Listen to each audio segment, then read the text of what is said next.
نحمدہ نصلی و نسلم علی رسولہ الکریم اما بعد فاعوذ باللہ السمیع العلیم من الشیطان الرجیم بسم اللہ الرحمن الرحیم لقد کان لکم فی رسول اللہ اسوۃ حسنہ صدق اللہ مولانا العظیم اللہم صلی علی سیدنا و مولانا محمد وعلی آل سیدنا و مولانا محمد وبارک وسلم صلی علیہ وسلم تسلیما کثیرا کثیرا۔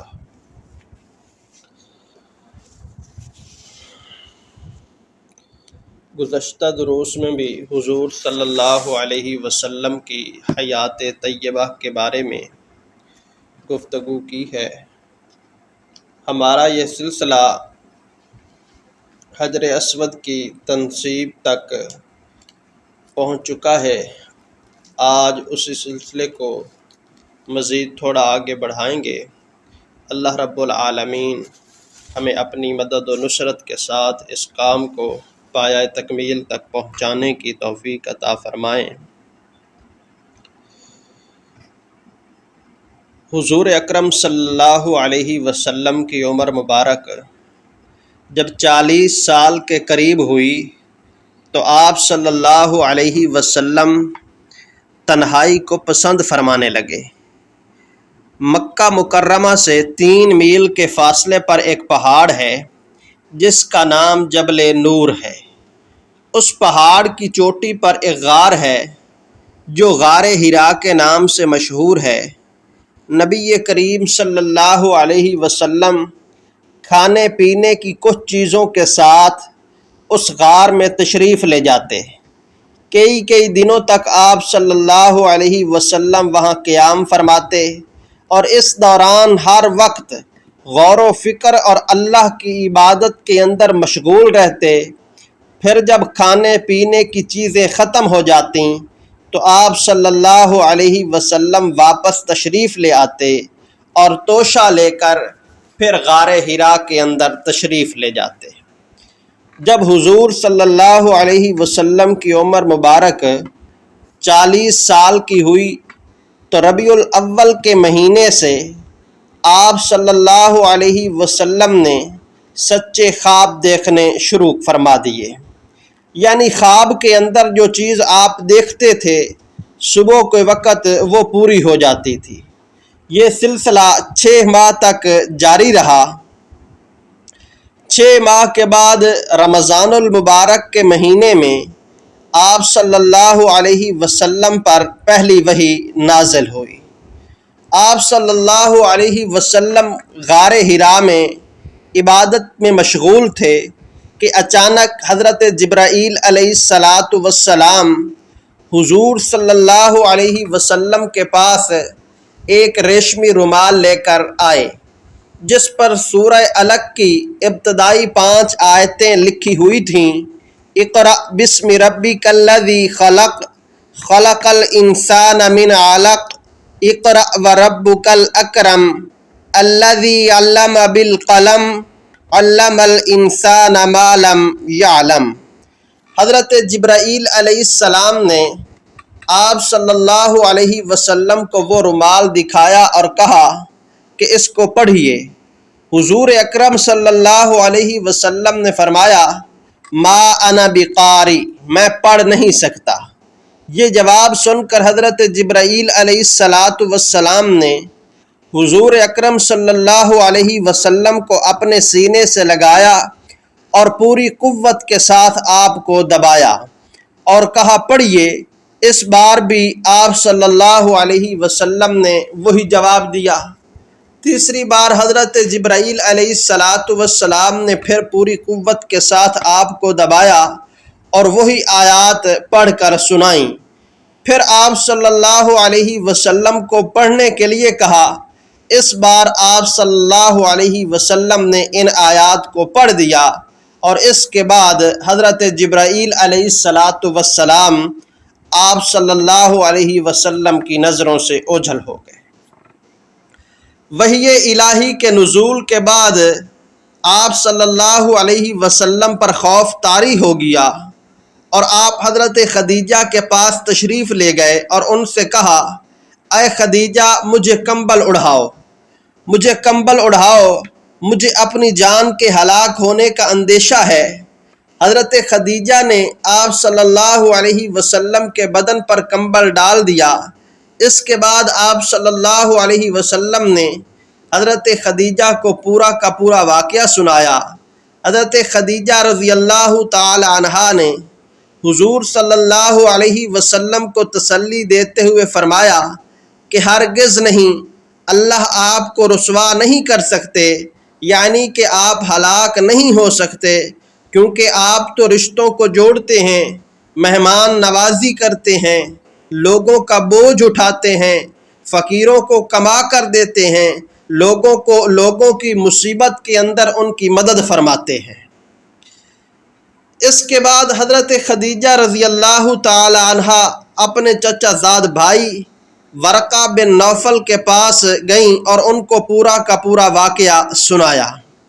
یہ سن کر ورقہ بن نوفل نے کہا کہ خدا کی ذات پاک ہے، خدا کی ذات پاک ہے، اس ذات کی قسم جس کے قبضے میں میری جان ہے، اگر تم سچ بول رہی ہو تو اس کے پاس وہی فرشتہ آیا ہے جو حضرت موسیٰ علیہ السلام کے پاس آتا تھا، اور محمد اس امت کے نبی ہوں گے، اور ان سے کہو کہ وہ ثابت قدم رہیں۔ پھر حضرت خدیجہ رضی اللہ تعالی عنہا آپ صلی اللہ علیہ وسلم کو تسلی دلانے کے لیے آپ کو بھی ورقہ بن نوفل کے پاس لے گئیں۔ ورقہ بن نوفل نے حضور صلی اللہ علیہ وسلم سے کہا کہ آپ کے پاس وہی فرشتہ آیا ہے جو حضرت موسیٰ علیہ السلام کے پاس آتا تھا۔ پھر آپ صلی اللہ علیہ وسلم کو نبوت کی بشارت دی اور آپ سے کہا کہ کاش میں اس وقت تک زندہ رہتا اور میں طاقتور رہتا جس وقت تیری قوم تجھ کو اس شہر سے نکال دے گی۔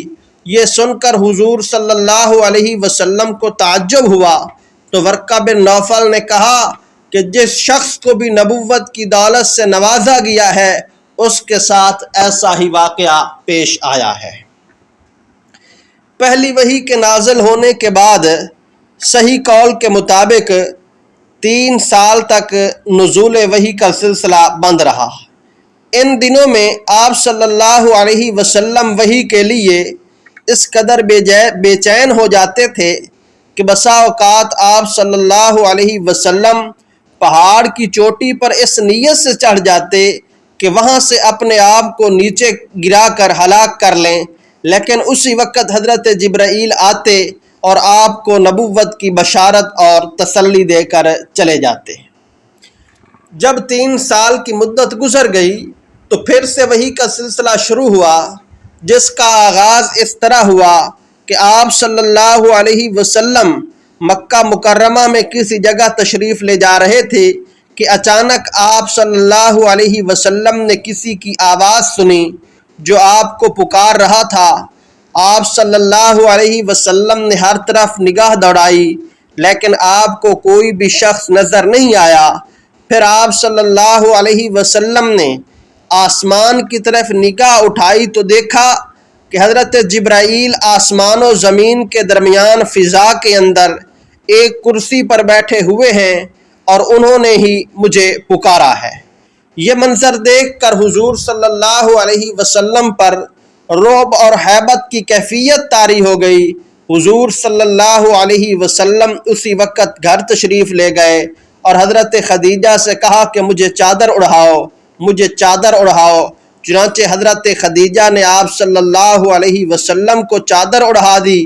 جب آپ صلی اللہ علیہ وسلم آرام فرما رہے تھے تو اسی درمیان آپ صلی اللہ علیہ وسلم پر سورۃ مدثر کی ابتدائی 5 آیات نازل ہوئیں۔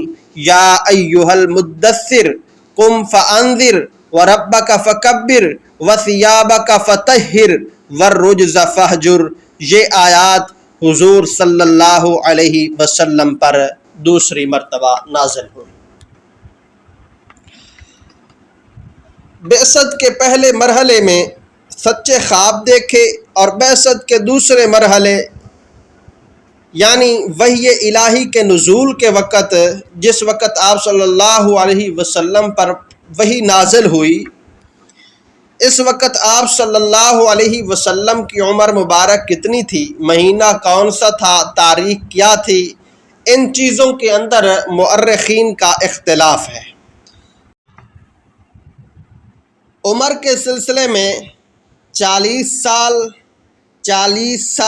1 دن، 40 سال 10 دن، 40 سال 2 ماہ، 42 سال، 43 سال اور 45 سال کے اقوال ملتے ہیں، لیکن راجح اور صحیح قول یہ ہے کہ رسول اللہ صلی اللہ علیہ وسلم کی عمر مبارک جب مکمل 40 سال تھی تو آپ صلی اللہ علیہ وسلم سچا خواب دیکھنے لگے، اور جب عمر مبارک 40 سال 6 ماہ 5 دن تھی تو اس وقت آپ صلی اللہ علیہ وسلم پر پہلی وحی نازل ہوئی۔